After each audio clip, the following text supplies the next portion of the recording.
हम सभी धूप में घूमते हैं, फिर कुछ लोगों की ही धूप में जाने के कारण अचानक मृत्यु क्यों हो जाती है? हमारे शरीर का तापमान हमेशा 37 डिग्री सेल्सियस होता है। इस तापमान पर ही हमारे शरीर के सभी अंग सही तरीके से काम कर पाते हैं। पसीने के रूप में पानी बाहर निकालकर शरीर 37 डिग्री सेल्सियस टेम्परेचर मेंटेन रखता है। लगातार पसीना निकलते वक्त भी पानी पीते रहना अत्यंत ज़रूरी और आवश्यक है। पानी शरीर में इसके अलावा भी बहुत कार्य करता है, जिससे शरीर में पानी की कमी होने पर शरीर पसीने के रूप में पानी बाहर निकालना है। जब बाहर का टेम्परेचर 45 डिग्री के पार हो जाता है और शरीर की कूलिंग व्यवस्था ठप्प हो जाती है, तब शरीर का तापमान 37 डिग्री से ऊपर पहुंचने लगता है। शरीर का तापमान जब 42 डिग्री सेल्सियस तक पहुंच जाता है, तब रक्त गर्म होने लगता है और रक्त में उपस्थित प्रोटीन पकने लगता है। जैसे उबलते पानी में अंडा पकता है, स्नायु कड़क होने लगते हैं। इस दौरान सांस लेने के लिए ज़रूरी स्नायु भी काम करना बंद कर देते हैं। शरीर का पानी कम हो जाने से रक्त गाढ़ा होने लगता है। ब्लड प्रेशर लो हो जाता है। महत्वपूर्ण अंग तक ब्लड सप्लाई रुक जाती है। व्यक्ति कोमा में चला जाता है और उसके शरीर के एक एक अंग कुछ ही क्षणों में काम करना बंद कर देते हैं और उसकी मृत्यु हो जाती है। गर्मी के दिनों में ऐसे अनर्थ टालने के लिए लगातार थोड़ा थोड़ा पानी पीते रहना चाहिए। और हमारे शरीर का तापमान 37 डिग्री मेंटेन किस तरह रह पाएगा, इस ओर ध्यान देना चाहिए। बचाव: कृपया 12 से 3 के बीच ज़्यादा से ज़्यादा घर, कमरे या ऑफिस के अंदर रहने का प्रयास करें। तापमान 40 डिग्री के आसपास विचलन की अवस्था में रहेगा। यह परिवर्तन शरीर में निर्जलीकरण और सूर्यातप की स्थिति उत्पन्न कर देगा। ये प्रभाव भूमध्य रेखा के ठीक ऊपर सूर्य चमकने के कारण पैदा होता है। कृपया स्वयं को और अपने जानने वालों को पानी की कमी से ग्रसित न होने दें। किसी भी अवस्था में कम से कम 3 ली पानी ज़रूर पिएं। किडनी की बीमारी वाले प्रतिदिन कम से कम 6 से 8 ली पानी ज़रूर लें। जहाँ तक संभव हो ब्लड प्रेशर पर नज़र रखें। किसी को भी हीट स्ट्रोक हो सकता है। ठंडे पानी से नहाएं। मांस का प्रयोग छोड़ें या कम से कम करें।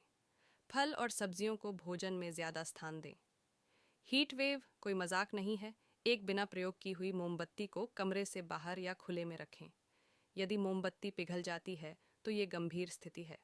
शयन कक्ष और अन्य कमरों में 2 आधे पानी से भरे ऊपर से खुले पात्रों को रखकर कमरे की नमी बरकरार रखी जा सकती है।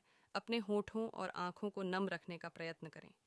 जनहित में इस संदेश को ज़्यादा से ज़्यादा प्रसारित करें और साथ ही जितना हो सके लू से बचे और अपने परिवार को भी बचाए, क्योंकि लू बहुत ही खतरनाक होती है। और बचो, पर इसका जल्दी असर भी होता है। तो आपको ध्यान रखना है कि दोपहर में आपको घर से बाहर नहीं जाना है और समय पर बचाव कार्य करते रहना है। आपको तो पता ही होगा कि ज्येष्ठ का महीना शुरू हो चुका है और यह 22 जून तक चलेगा। इसे जेठ माह के नाम से भी जाना जाता है। इस पूरे महीने में सूर्य देव, हनुमान जी, त्रिविक्रम देव और शनि देव की पूजा का विधान है।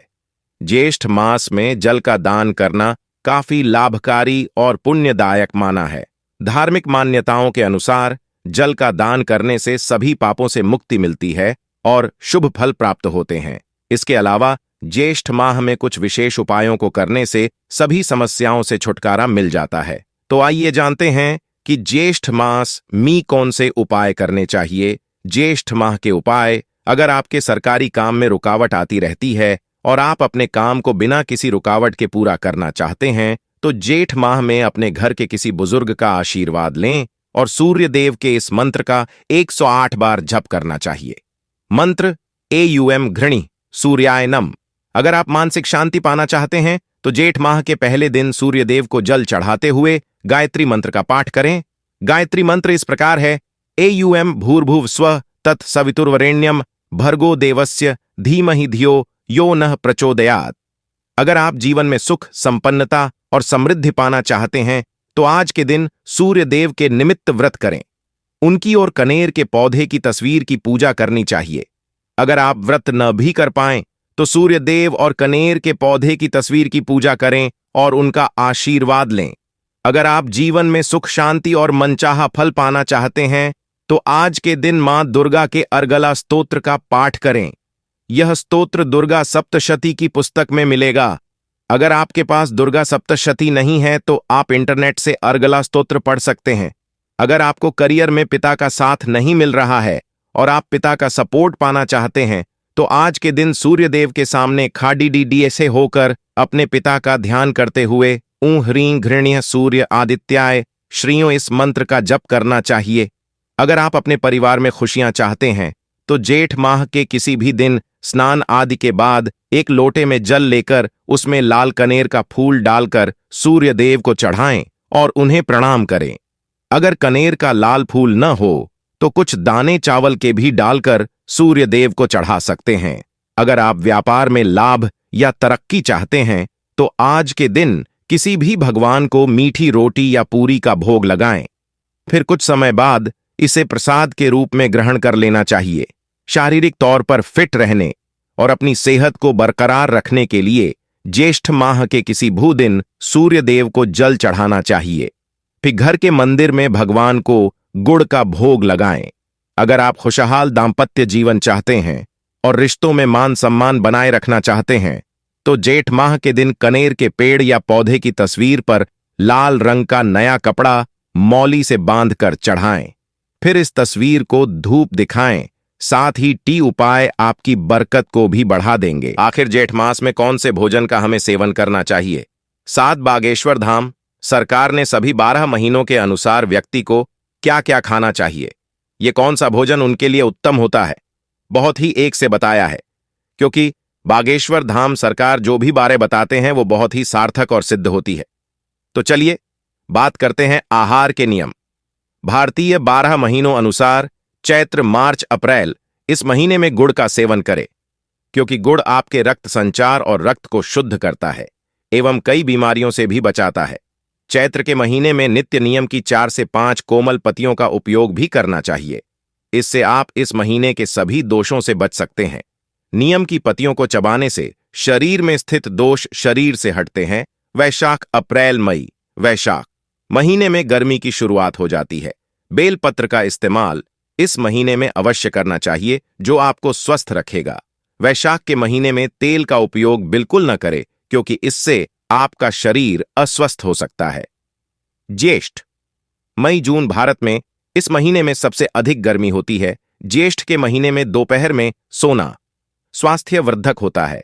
ठंडी छाछ, लस्सी, जूस और अधिक से अधिक पानी का सेवन करें। बासी खाना, गरिष्ठ भोजन एवं गर्म चीजों का सेवन न करें। इनके प्रयोग से आपका शरीर रोगग्रस्त हो सकता है।